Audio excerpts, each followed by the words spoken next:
কিছু সম্পর্ক আল্লাহ নিজে থেকেই নষ্ট করে দেন। কেন জানেন? যাতে আপনার জীবন নষ্ট না হয়। আল্লাহ খৈরুল মাকিরিন, আল্লাহ উত্তম পরিকল্পনাকারী। আল্লাহ জানে কোন বস্তুটা আপনার জন্য ভালো কল্যাণকর, কোন বস্তুটা আপনার জন্য কল্যাণকর নয়।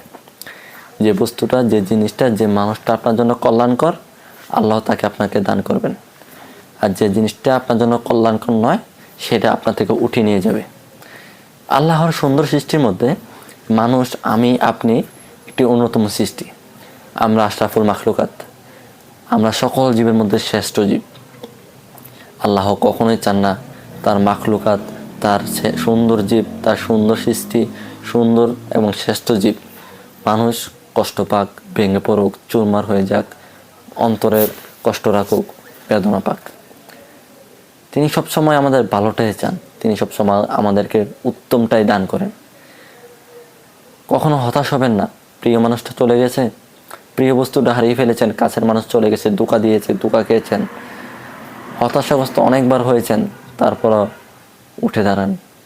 কারণ আল্লাহ জানে ওই জিনিসটা আপনার জন্য কখনোই কল্যাণকর ছিল না। হয়তো আমরা সাময়িকভাবে সেটা বুঝতে পারতেছি না। আমরা মনে করতেছি আজকে যে জিনিসটা আমরা হারাইছি এটা আমার জন্য অনেক গুরুত্বপূর্ণ ছিল, অনেক ভালো ছিল, আমার খুব প্রিয় জিনিস ছিল, কিন্তু এটা হারাই ফেললাম, আফসোস করেন না। আফসোস করবেন না, হতাশ হবেন না। তাওয়াক্কুল রাখবেন একমাত্র আল্লাহর উপর, ভরসা রাখবেন একমাত্র আল্লাহর উপর। এই জিনিসটা, ওই মানুষটা, ওই প্রিয় মানুষটা আপনার জন্য কল্যাণকর থাকলে কখনোই আল্লাহ এটা আপনার থেকে নিয়ে যেতেন না।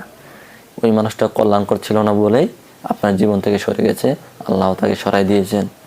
যে বস্তুটা আপনার জন্য কল্যাণকর ছিল না, ওই বস্তুটাই আপনার থেকে আল্লাহ নিয়ে গেছে। এই জন্য কখনো হতাশ হওয়া যাবে না, কখনো ধোঁকায় পড়ে যাওয়া যাবে না, ধোঁকায় পড়ে আল্লাহকে ভুলে যাওয়া যাবে না। তাওয়াক্কুল রাখতে হবে একমাত্র আল্লাহর উপর, ভরসা রাখতে হবে একমাত্র আল্লাহর উপর। আল্লাহ শ্রেষ্ঠ পরিকল্পনাকারী, আল্লাহ উত্তম পরিকল্পনাকারী। আসসালামু আলাইকুম ওয়া রাহমাতুল্লাহি ওয়া বারাকাতুহু।